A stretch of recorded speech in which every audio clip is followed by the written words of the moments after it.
Hello again, everybody. Welcome back to FreshBaked. Thank you for joining us. Late Friday evening, news broke that Disney was going to cancel Mickey and the Magical Map and the Frozen show at the Hyperion Theater. And with this news, many are trying to scramble to figure out what this means for Disneyland in the broader picture for live entertainment. Beyond, of course, that this is really devastating news for those cast members who participate in these shows. I mean, it's not just the actors and the performers, but tech, costuming, all these. There's it's heartbreaking that these guys cannot put these shows on for something that they really, really love to do. Especially so because this feels permanent. That's the first thing we should probably note, is that at this point, at this time, this feels like a permanent thing, not just a reaction to the virus and we're going to set this thing aside for a little while until things get back to normal.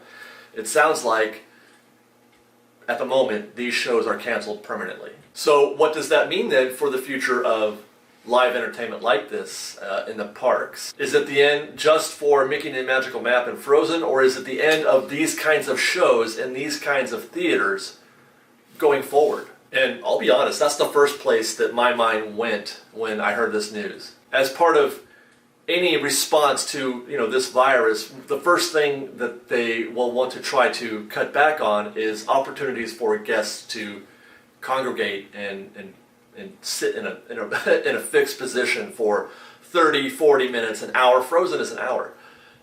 Indoors in an enclosed theater. It's just, that's not the kind of thing that they can do under these conditions. Now, you could definitely limit the capacity 25% to these shows. Put space in between seats. Everything is 6 feet apart.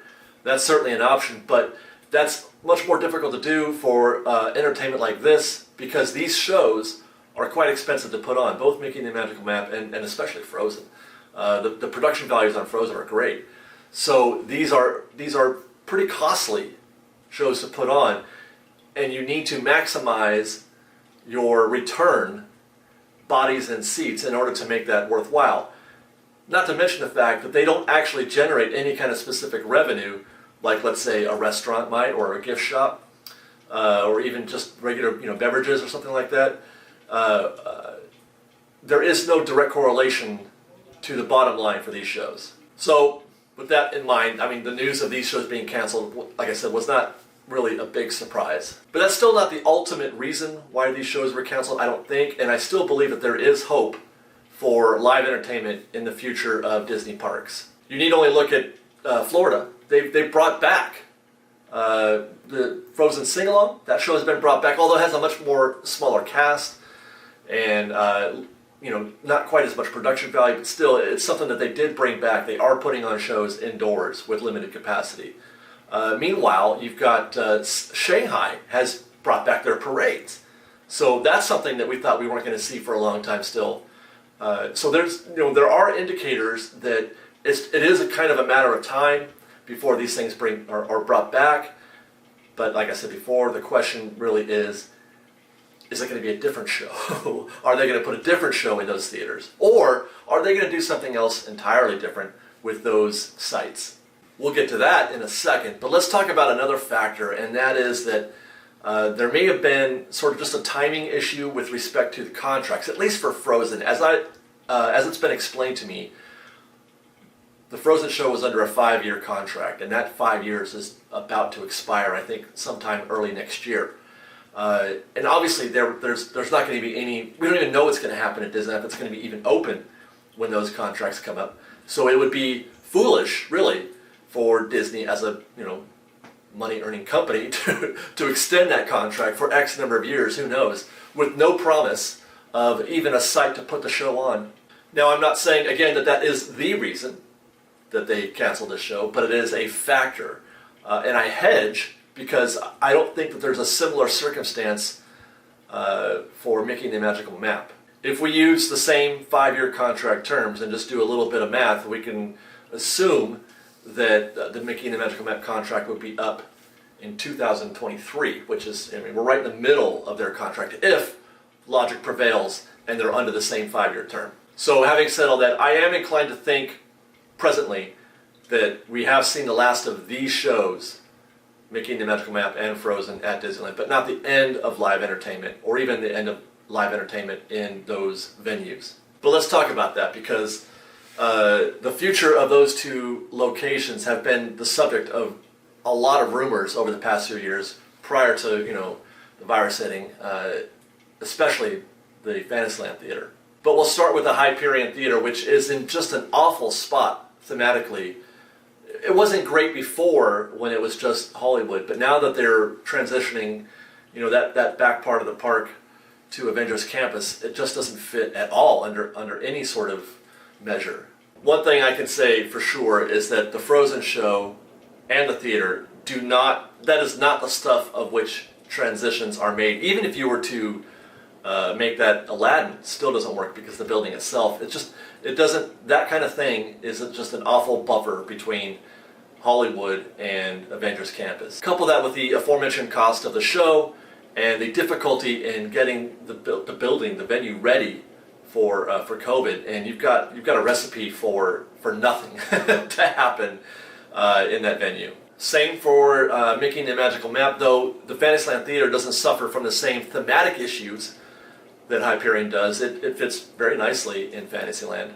But it is almost always the first site mentioned whenever we start talking about expansion for Fantasyland or bringing in a new attraction. You want a Beauty and the Beast dark ride, a Frozen mini land, or how about a Be Our Guest restaurant? The first place they always point to is the Fantasyland Theater. And actually, I think I want to stop right here, because on a personal note, I struggle with this idea that locations like these, like the Hyperion and the Fantasyland Theater, especially the Fantasyland Theater, that these are always the places that people go. They're not. Live entertainment is so underestimated, so underappreciated with respect to the value that it provides guests. People get hung up on attractions and rides and even e-tickets for that matter.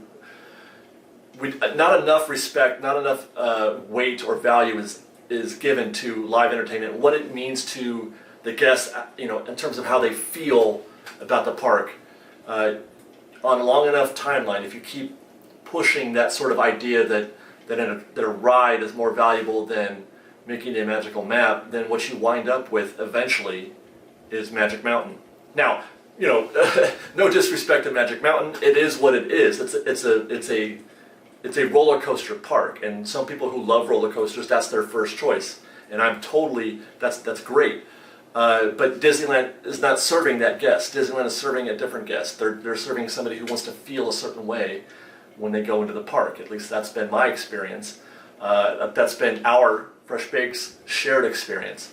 And so I think that this notion that they're giving in to this competitive nature of wanting to build bigger, better rides at the expense of smaller rides or smaller shows, more intimate shows or quaint kind of things like live entertainment. Now, Frozen and Mickey and the Magical Map are not small per se compared to some of the other things like you might find on Main Street, but they all go toward the same concept that there needs to be equal parts of entertainment and shows and rides, attractions, roller coasters, or something like dark rides even. Those all need to be equal parts in order for the park to feel as a whole, as a complete thing, for us to. I'm struggling with trying to express this, I guess. You will feel it. The day will come, if we keep going down that route, you will feel their absence when they're gone. You may not like it today. Like I said, Magical Map is not necessarily my favorite thing, but I don't want it to go, because I know that I will miss it when it's gone. So, given that thought, is it possible that Disney is using the shutdown as an excuse to shutter these venues so that they can start making plans for expansion or something like that in the future for both Avengers Campus? Because I'm assuming that's the direction they would go with the Hyperion, is that would become Avengers Campus as opposed to Hollywood. So the answer to that question, I guess, is yes, but I don't think it's likely. And the reason for that is things are tough all over for Disney parks, but they're probably no more tougher than Imagineering. The last thing that Disney's planning to do is fork out a bunch of money, hundreds of millions of dollars, for any kind of land expansion or new attractions. There are construction projects going on now, yes, but for most of those are attractions or projects that have already had their budget set, money has been committed. It's not new development. Those are situations where they probably felt like they're better off finishing what they started than stopping it altogether. But new expansion, no, it could be a while before we see anything like that, a good while. I'm talking maybe 10 years. So what then? What is the future of the Hyperion Theater and the Fantasyland Theater? It's an excellent question, and I think the most logical direction in the short term for those is nothing at all. They're just going to be empty and vacant. Much like nothing is happening with the Hollywood Backlot or Innoventions in Tomorrowland. These are sites that everybody knows they don't have a future. Everybody knows Innoventions has no future. Everybody knows the Backlot has no future. At least one that's known as of yet. So they're not going to put any kind of money into developing those sites other than, short, inexpensive reskins or something like that. And that would be the same reason. There's no future in those sites because there's no money for those sites for any kind of reasonable upgrade. And I'll go even one further for why those buildings won't be touched for a little while. They're going to remain vacant. Even though notices have been sent to cast for those shows, I still think it is not without precedent that they somehow get revived at a later date. The Frozen Sing-Along at Florida is an example of this. You can even use Main Street Electrical Parade. How many times has that been dead? Completely dead. So I know it's not the same in terms, it's not a one-for-one relationship, but there is precedent for things that we all thought were completely dead to be brought back. So the story is not written at all. The future is not set for those buildings or for those shows. It is my belief that the most logical, the most Disney-like path is for them to do nothing at all with even the outside shot of them bringing them back and restoring those shows.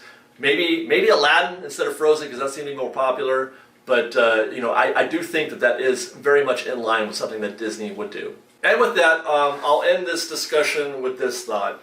It's pretty brutal what's happening to Disneyland and to its cast members, both on the ground, behind the scenes, in the offices. It's pretty brutal what's happening. But we're not without hope. I often remind myself that things are never as great as they seem, nor are they ever as bad as they seem. All you need is a little bit of time. This too shall pass. A little bit of time for things to sort themselves out, and then it won't be long before we're looking back on this period. Hopefully, I kind of wonder how history is going to look back on this season, this year, 2020, with respect to the Disney parks. It's going to be an interesting thing, but I do think it won't be long. I do believe that it won't be long before we're able to do that. I have tremendous faith and hope that things are going to work out very soon. We just need a little bit of time, and we just need a little bit of patience, understanding, and faith. So my love and respect to all of the cast members out there, as I mentioned, both on the ground, on the front lines, behind the scenes, in the offices, all of you. My love and respect for all of you for the things that you've done for us in the past and for what you're doing now, standing by, waiting for these parks to open, and ready to go, ready to provide magic. My love and respect to all of you guys. Until next time, guys, thanks for watching, and FreshBaked.